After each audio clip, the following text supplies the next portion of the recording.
Greece is an uber inspiring time for us. If you look at the time, and our game is set 431 BC in the time of the Peloponnesian War. It's a time of war and peace. There's the contrast between the land and the sea.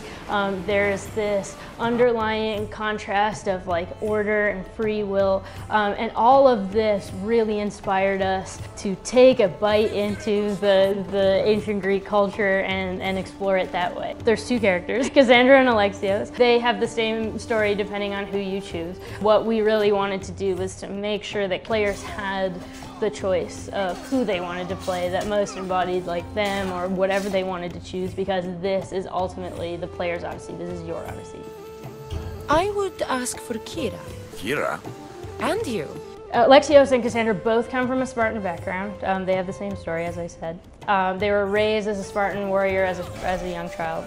And there's this tragedy that rips the whole family apart. And we resume with the character 17 years later on the island of Kefalonia, where they've trained themselves to be a mercenary.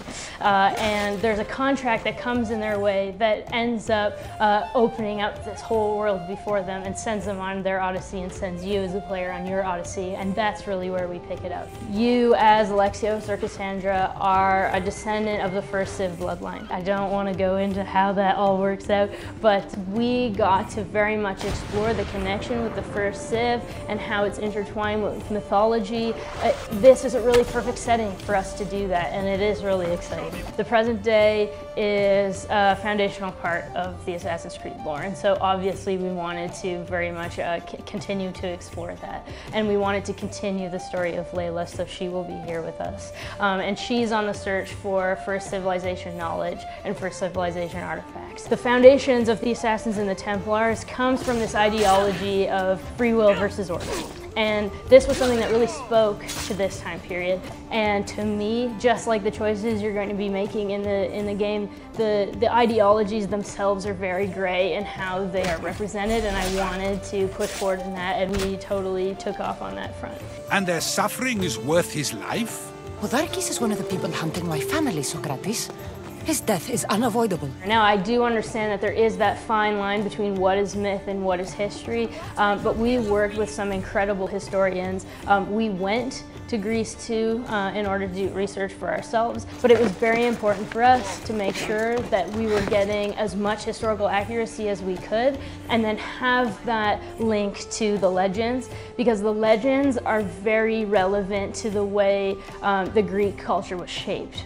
The naval system and how it interacts with our game is very different than how the naval system interacts with Black Flag, in that it's a seamless experience. You are able to upgrade your boat, recruit new people, you can ram your ship into other ships, you can cleave ships in two, like it's insane, and it's really fun. There are abilities that come with your ship. It was a very important aspect to our game because you couldn't have a map that like with the Aegean Sea on it without being able to go on this Odyssey on the water yourself and be able to interact with the Spartans on the sea, the Athenians on the sea, the pirates, the mercenaries, you name it.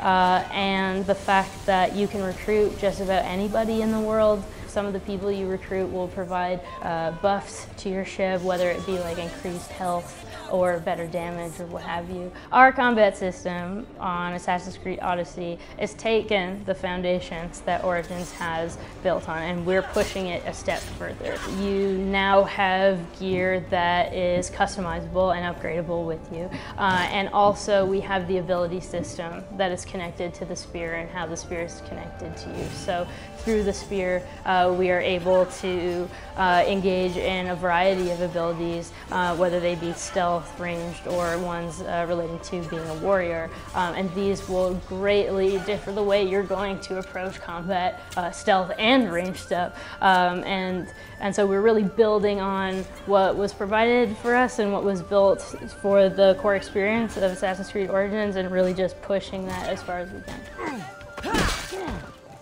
Choice is obviously very fundamental to us, and this is why we created something like the interactive dialogue system. The Adresti and I have faced greater challenges than a few Athenian ships. Now, historical events will pan out the way they're recorded in history. From a personal standpoint and a personal story standpoint, the choices you make along the way will dictate the outcome of what's happening. And this is not just restrained to the hero's journey. It also impacts the self-contained stories, and it really is dependent on how you want to play as a character and how you interact with people. I couldn't let you have all the fun. Our map is the biggest map that we have introduced to our franchise, and there are various monuments around the world. Assassin's Creed Odyssey comes out on October 5th, and it comes out for PC, PS4, PS4 Pro, Xbox One, Xbox One S, and Xbox One X.